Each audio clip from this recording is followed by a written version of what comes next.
Coming out is a brave and important decision for anyone, but for most of the stars on this list, it's also an essential way for them to live their truth while helping to advance the rights of the LGBT community. Let's take a look at some of the celebs who came out in 2018. Janelle Monae spent her entire career refusing to confirm or categorize her sexuality, but on her 2013 hit Queen, she hinted at her attraction to other women, as well as the stress it has caused her. On that track, Monae asks whether she's a freak for her attraction to women and ponders whether God would accept her for it.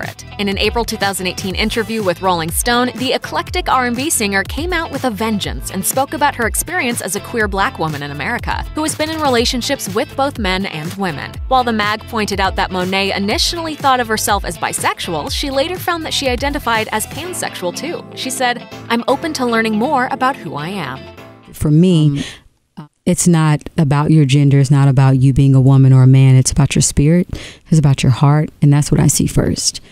In an awkward interview with W Magazine in February, Guardians of the Galaxy star Lee Pace was asked about his dating and personal life. He answered, "I've dated men, I've dated women. I don't know why anyone would care. I'm an actor and I play roles. To be honest, I don't know what to say. I find your question intrusive." Pace then took to Twitter to clarify his statement. Citing the importance he places on privacy, he reiterated how surprised he was to be asked such a personal question during an interview about his professional work. But he also took the opportunity to fully answer the question on his own terms. He tweeted, "As a member of the queer community, I understand the importance of living openly, being counted, and happily owning who I am. That's how I've always lived my life." Pace also explained how important it was to him to portray queer characters with dignity on stage and screen.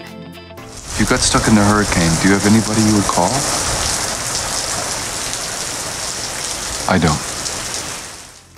In May 2018, Rita Ora released her single, Girls. In the not-so-subtle opening verse, she sings about being open-minded and describes herself as 50-50. When asked if she considered herself bisexual or gender-fluid in an interview with People, Ora responded, "If people look at it like that, it's very narrow-minded. And I don't think that's what this record is. I don't think that even matters. Yeah."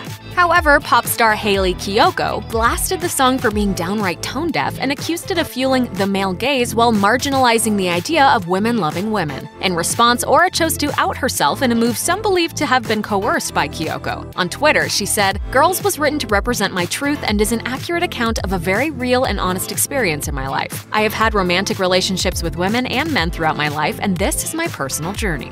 In a June 2018 interview with Netta Porter, Tessa Thompson came out as bisexual and discussed her relationship with Janelle Monae. The Thor Ragnarok star credited the acceptance of her family for allowing her to be anything that she wanted to be. She explained, "If I bring a woman home or a man, we don't even have to have the discussion." However, she also voiced her understanding that not everyone is met with the same acceptance, and admitted to struggling with the feeling that she had a responsibility to speak openly about her relationship in order to encourage others. Thompson said, "Janelle and I are just really private people, and we're both trying to navigate how you reconcile wanting to have that privacy and space and also wanting to use your platform and influence." For Pride Month in June 2018, singer-songwriter Jason Mraz wrote a poem for Billboard as a love letter to the LGBTQ community, which ended with this line, "I am by your side, always." The poem led many to speculate that the Grammy winner was coming out as bisexual. The following month, Mraz confirmed his sexuality to Billboard. He said, "Honestly, I didn't realize it was going to be so telling, but I've had experiences with men, even while I was dating the woman who became my wife. It was like, wow, does that mean I'm gay? And my wife laid it out for me. She calls it two-spirit, which is what the Native Americans call someone who can love both man and woman. I really like that."